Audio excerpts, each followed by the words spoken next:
really all of them, and ways to make even the uncomfortable ones a little more comfortable for you, such that you give them a shot, and with some accountability measures that keep you on track. And if you stay on track, and Rich's positivity helps you do that, before you know it, you're succeeding. The main difference between Rich and other coaches is he is a constant source of energy, like the heart of a sun or something.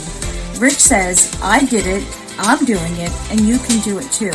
He definitely feels that we are the owner of a multi-million corporation, and he wants us to succeed. He's enough of a force of nature to get us all doing things just a little bit differently, a little bit smarter than we were before.